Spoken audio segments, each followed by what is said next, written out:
the Caregiver Connection podcast by Best Care, where we dive into new topics each week, drawing inspiration from our insightful and educational blog posts. We're committed to providing valuable information that impacts both home care clients and caregivers. Without further ado, let's jump into this week's episode. Talking to children about an ill grandparent or relative. Family caregivers face many different challenges when caring for a parent that is suffering from a disease or illness. Aside from providing for their family's daily home care needs, many family caregivers also take care of their own family as well. The blending of these two roles is inevitable, and the caregiver will eventually have to answer the questions, how is Grandma doing? It's important to take a different approach when speaking with kids about a grandparent or relative's illness. This conversation becomes even more difficult when the individual is terminally ill. Silence is typically the worst option, but time should be taken to prepare for this conversation before jumping in.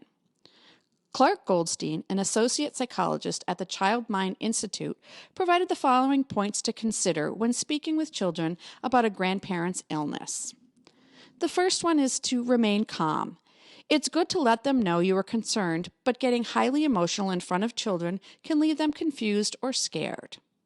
Secondly, educate them.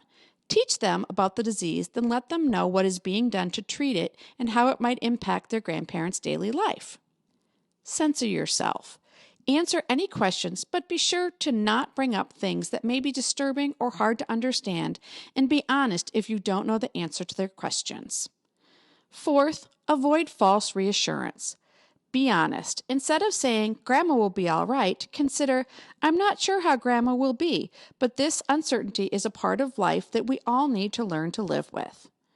And lastly, involve them. Give them opportunities to support the ill grandparent. Making cards, placing phone calls, and visiting them when appropriate are good ways to get kids involved. The home care professionals are here to help family caregivers through the many aspects of providing home supportive services. If you find this podcast helpful, share this with a friend, leave a review, and don't forget to subscribe. Contact us today for expert guidance and support. Visit bestcaremn.com. Thanks for listening to the Caregiver Connection.